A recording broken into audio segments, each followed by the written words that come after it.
मिलना चाहिए, इससे अच्छा है मैं ऑफिस ही चला जाता हूँ। उसने फिर से फ़ोन उठाया, फिर से कॉल किया।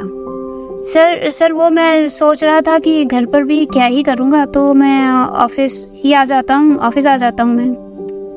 राज, तुम्हें जो भी करना है पहले खुद डिसाइड कर लो, बार बार फ़ोन करके मुझे परेशान मत करो। जी, सॉरी सर, मैं ऑफिस ही आ रहा हूँ। जल्दी से उठा, तैयार हुआ।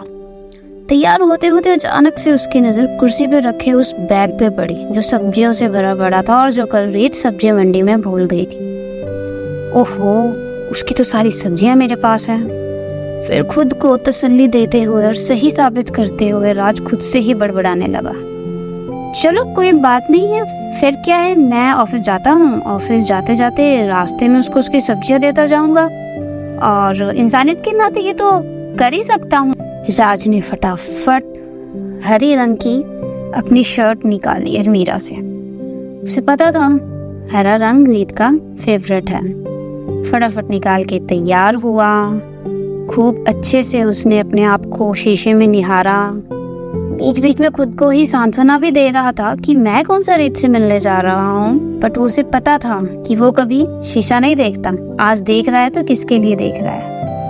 फटाफट तैयार हुआ, अपना ऑफिस का बैग उठाया और सीढ़ियों से नीचे भागते हुए सोचने लगा, अरे उसे फोन तो कर लो, उसका पता नहीं मालूम मुझे, उसे दूंगा कहाँ पर।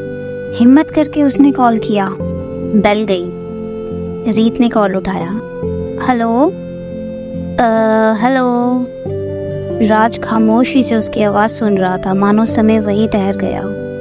किसी नदी के किनारे जैसी शांति उसके अपने कानों में महसूस हो रही थी।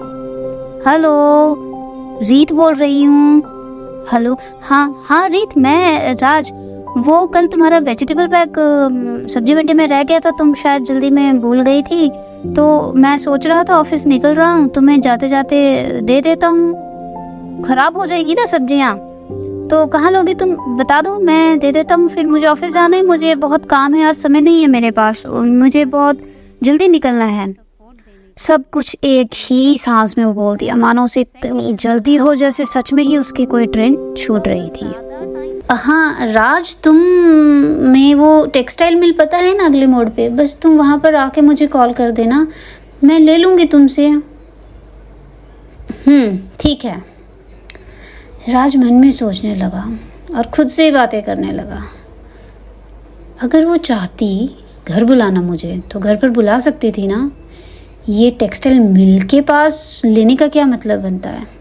कुछ भी सोचता हूँ, चलो मुझे क्या, वैसे भी कल मेरी वापसी है, बैग दे दूँगा और ऑफिस के लिए निकल जाऊँगा और कल इस शहर से ही निकल जाऊँगा। ऑटो वाले को आवाज़ दी, ऑटो भाई, ये टेक्सटाइल मिल पता है तुम्हें, चलोगे टेक्सटाइल मिल? हाँ जी सर, बिल्कुल आइए, बैठिए जी बैठिए। उससे ठीक 5-10 मिनट के बाद वो टेक्सटाइल मिल के बाहर पहुंच गया। लो सर, आ गई आपकी टेक्सटाइल फैक्ट्री। अच्छा तुम रुको ज़रा, मुझे ये बैग देना है किसी को, मैं फ़ोन करके उन्हें यहाँ बुला लेता हूँ। जी साहब, बिल्कुल। राज ने फ़ोन उठाया, कॉल किया, 1 बार, 2 बार, 3 बार, लेकिन रीत ने उसका फ़ोन नहीं उठाया। अब राज बहुत उदास हो गया था और खुद से ही बोल रहा था कि अगर रीत को मुझसे मिलने में इतनी ही परेशानी थी, सीधा मना कर देती ना, यहाँ पे बुलाने की क्या ज़रूरत थी। मैं नहीं आता उसे मिलने, ना ही करता उसे परेशान। तभी वो ऑटो वाले से बोला, भैया चलो वापस चलो, तुम मुझे अगले चौक पर उतार देना और मैं वहीं से ऑफिस निकल जाऊँगा। फ़ोन की घंटी बजी। अरे रुको, 2 मिनट। राज के चेहरे पे वो मुस्कुराहट आई, मानो सदियों से इस पल का इंतज़ार हो उसे। हाँ रीत, मैं ये टेक्सटाइल मिल के पास ही हूँ, कहाँ देनी है तुम्हें सब्जियाँ, मैं दे देता हूँ। आगे से रीत बोली, तुम वो पास में ही पान वाली दुकान है, वहाँ पर दे दो, बोल देना रीत को दे देंगे, भैया मुझे अच्छे से जानते हैं और वो घर पे भिजवा देंगे। और बस ये बोलकर रीत ने फ़ोन काट दिया। राज समझ चुका था कि वो शायद उससे मिलना ही नहीं चाहती और शायद राज ही था जो उससे उत्सुक था मिलने के लिए, चाहे सब्जियों के बहाने। हाँ, मन में ज़ोर ज़ोर से बातें करने लगा खुद से। अगर वो चाहती नहीं थी मुझसे मिलना तो वो फॉर्मेलिटी ज़रूरी थी क्या कि नाश्ते पर आ जाना? बहुत ही गुस्से में राज ऑटो वाले भैया को बोलता है, भैया ये इधर पान वाला कौन है? वो ये बैग उसे देना है, वो आगे दे देगा जिसे देना है। अरे सर वो तो सामने ही है, लाइए मैं दे आता हूँ, किसको देना है बता दीजिए। रीत, तुम बोल देना उन्हें जाके कि रीत है, रीत को देना है, ये उनका बैग है। रीत गौतमी दीदी को? राज ऑटो वाले को बड़ी ही उत्साह भरी नज़रों से देखता हुआ, हाँ तुम जानते हो क्या उन्हें? ऑटो वाला मुस्कुराता हुआ, अरे हाँ बाबूजी, उनको कौन नहीं जानता, वो ही हैं जिनकी वजह से हम अपने बच्चों को पढ़ा रहे हैं। वो हम सब बच्चों की फ्री में पढ़ाई करवाती हैं। मेरी बेटी तो टीचर दीदी की फेवरेट स्टूडेंट है, कुछ भी नहीं लेती हमसे, किताबें भी खुद लेकर आती हैं अपने पैसों से। सब के लिए तो वो फरिश्ता हैं, फरिश्ता। हम सब उन्हें टीचर दीदी बोलते हैं। क्या करें, बेचारी समय की सताई हुई है। वो हम सब को अपना ही परिवार मानती है और हम उन्हें अपने परिवार का हिस्सा। ये सब सुनकर राज थोड़ी देर के लिए तो सुन्न हो गया। हाँ जी बाबूजी, उन्हीं को देनी है ना सब्जियाँ? हाँ, वो कल ना सब्जी मंडी में मिली थी, वहाँ वो भूल गई थी अपना थैला, तो मैं बस उन्हें यही वापस करने आया था।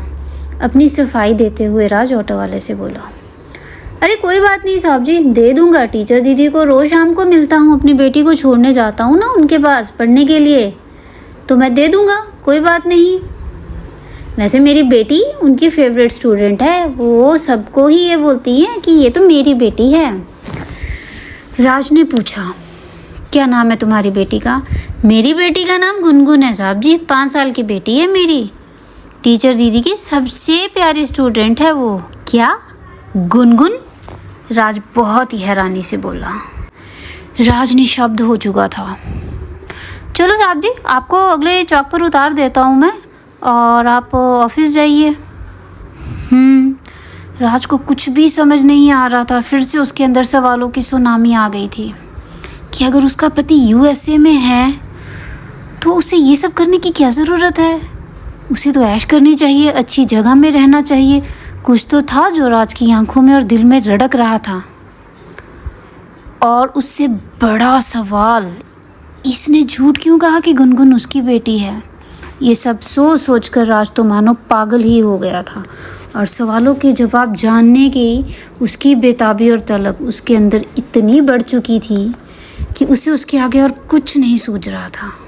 बस बहुत हुआ, अब उसका इम्तिहान ख़त्म हो चुका था, ना ही उसमें अब सब्र बाकी बचा था। उसने भारी आवाज़ में ऑटो वाले को कहा, भैया तुम मुझे रीत के घर लेकर चलो, अभी के अभी। साहब जी, पर आपको तो ऑफिस, मैं तुम्हें जो कह रहा हूँ वो करो, ऑटो मोड़ो और मुझे अभी के अभी रीत के घर छोड़ दो, मुझे उसके घर जाना है, उससे मिलना है। ठीक है साहब, जैसा आप बोले। ऑटो वाले ने जल्दी से ऑटो घुमाया और जल्दी से जाके रीत के घर के बाहर खड़ा कर दिया। कौन सा है उसका घर? कहाँ है उसका घर? राज सवालों पे सवाल पूछता हुआ। तभी राज के फोन की घंटी बजती है। राज, तुम अभी तक पहुंचे नहीं हो, मीटिंग शुरू होने वाली है यहाँ। सॉरी सर, मैं नहीं आ पाऊँगा, आज मुझे अपनी ज़िंदगी का एक बहुत ही बड़ा फैसला लेना है, मैं नहीं आ पाऊँगा, सॉरी, बोलकर राज ने एकदम से फ़ोन काट दिया। अब तो बस उसे इंतज़ार था रीत के मिलने का और अपने सवालों के जवाबों का। ऑटो वाले ने उसे उसके घर का रास्ता बताया। ये इधर ही दीदी का घर है, 404 नंबर ऊपर कमरा है साहब जी। जैसे ही राज ने अपनी नज़रें इधर उधर घुमाई और वहाँ का माहौल देखा, वहाँ का माहौल देखकर वो खुद को रोक नहीं पाया और उसकी आंखों से पानी का वो सैलाब बहना शुरू हुआ जो शायद 12 साल से उसकी आंखों में बंद था। जो लड़की कभी बिना देखे एक चॉकलेट का ब्रांड नहीं खाती थी, वो आज ये कैसी जगह में रह रही है। यहाँ पे सांस लेना भी दूभर हो रहा है। ये क्या है? ऐसा क्यों? ऐसा क्या हुआ? राज बहुत ही बेसब्री से बस अब एक चीज का इंतजार कर रहा था कि कब वो रीत से अपने सारे सवालों के जवाब ले। राज भूल गया सब कुछ। दरवाजा खोलो रीत, रीत दरवाजा खोलो। अरे खोलती हूँ, कौन है, कौन है, रुको तो सही। दरवाजा खुलता है। सामने राज को खड़ा देखकर रीत हैरान हो जाती है। तुम यहाँ कैसे? राज, तुम्हें यहाँ का किसने एड्रेस दे दिया? कौन तुम्हें यहाँ पर लेकर आया? तुम यहाँ कैसे आए? राज ने आओ देखा ना ताओ रीत का हाथ पकड़ा आज फिर से और उसे खींचते हुए एक पुरानी सी कुर्सी जो कि एक कोने में पड़ी थी वहाँ पे जाके उसने उसे बिठा दिया। क्या है ये सब रीत? क्या? क्यों कहा मुझसे झूठ? ये शादी, ये बच्चे, ये सब क्या है रीत? तुम तो इसलिए शहर आई थी ना उस गांव को छोड़ के कि तुम्हें अपना करियर बनाना था, अच्छी जगह पे रहना था, तुम्हें अपना करियर सेट करना था। ये है तुम्हारा करियर, ये है वो तुम्हारी अच्छी जगह। क्यों झूठ कहा मुझसे? ऐसी क्या मजबूरी थी रीत? तुम्हें मैं पसंद नहीं था, मुझे सीधा कह देती, पर ऐसे झूठ तो ना कहती। और आज जब मैं 12 साल बाद मिला हूँ तो फिर से झूठ। मेरी बेटी है, मैं शादीशुदा हूँ, क्या है क्या रीत ये सब कुछ? रीत चुप थी और उसके आंसू रुकने का नाम नहीं ले रहे थे। बोलो रीत, आज मुझे मेरे सारे सवालों के जवाब चाहिए। तभी उसकी नज़र साइड में टेबल पे पड़ी एक फ़ोटो पे गई। उस फोटो में उसके मम्मी पापा और हस्बैंड थे और उनकी फ़ोटो पे लगा था एक हार। वो खड़ा हो गया और उसे देखने लगा। शायद उसे सारी कहानी समझ आ चुकी थी। रीत, ये क्या है? ये अंकल आंटी, ये क्या हुआ रीत? हाँ राज, मैंने तुमसे झूठ कहा। ना तो मेरे पति यूएसए में है, ना मेरी कोई बेटी है। अब तो मेरे माँ बाप भी नहीं रहे। मेरी शादी के 1 महीने बाद ही मेरे माँ बाप और मेरे पति का एक भयानक एक्सीडेंट में मौत हो गई थी। मैं और कुछ नहीं, बस एक विधवा हूँ और मैं नहीं चाहती थी कि तुम किसी विधवा के लिए दोबारा उस समय को मोड़ कर लाओ और अपनी ज़िंदगी ख़राब करो। बस इसलिए ही झूठ बोलना पड़ा राज। तुम चले जाओ, मैं जैसी हूँ, जहाँ हूँ, अपने हाल में खुश हूँ। बस तुम यहाँ से चले जाओ राज। ये कहकर वो फूट फूट कर रोने लगी। राज ने बिना कुछ सोचे समझे रीत को अपनी बाहों में ले लिया और इतनी कस के उसने उसे पकड़ लिया मानो वो उसे दुनिया की हर बुरी नज़र से बचाना चाहता हो। रीत को भी राज की दौड़ती हुई धड़कन साफ साफ सुनाई दे रही थी, जो उसके लिए इतनी चिंता कर रही थी। राज की आंखों से टपकते हुए आंसू, उसकी बूंदें रीत अपनी पलकों पर महसूस कर सकती थी। मैंने प्यार तुमसे किया था रीत, ना कि तुम्हारी किसी भी कंडीशन से। चलो रीत, मुझे कुछ नहीं जानना कि तुम्हारे साथ क्या हुआ, क्यों हुआ, कैसे हुआ। भगवान ने चाहा था और हम मिल गए। तुम ही कहती थी ना कि अगर भगवान चाहेगा, तो आज भगवान ने चाह लिया। चलो रीत। नहीं राज, ये मुमकिन नहीं है। ये सोसाइटी एक विधवा को अलाउ नहीं कर सकती ये सब। मैं पहले ही किसी की हो चुकी हूँ, अब मैं तुम्हारी ज़िंदगी बर्बाद नहीं करना चाहती। राज, तुम जाओ। मैं सिर्फ तुम्हें जानता हूँ रीत, ना तुम्हारा अतीत जानने में मुझे कोई इंटरेस्ट है, ना ही मुझे डर है इस सोसाइटी की। मुझे रहना तुम्हारे साथ है और तुम्हें अपने साथ रखना है। तुम चलो। राज ने कुछ नहीं देखा और रीत को वहाँ से निकाल कर अपने साथ ले आया, उसी शहर में जहाँ से कि उनका रिश्ता शुरू हुआ, सोलन। और आज एक नए मुकाम को आगे बढ़ाने जा रहा था, अपना सब कुछ भूल के। फाइनली उनको उनकी वो मंजिल मिली गई जो 12 साल पहले कहीं गुम हो चुकी थी। सो फ्रेंड्स, ये थी मेरी स्टोरी की happy ending after a long disaster. So friends, कैसी लगी आपको मेरी ये कहानी? फ्रेंड्स, आपका फीडबैक मेरे लिए बहुत ज़्यादा ज़रूरी है, क्योंकि वो ही मुझे आगे और स्टोरीज़ करने के लिए प्रेरित करेगा। सो फ्रेंड्स, प्लीज़ अपना फीडबैक कमेंट सेक्शन में ज़रूर लिखें और हाँ, चैनल को सब्सक्राइब करना ना भूलें। I will be waiting for your feedback guys. Stay blessed.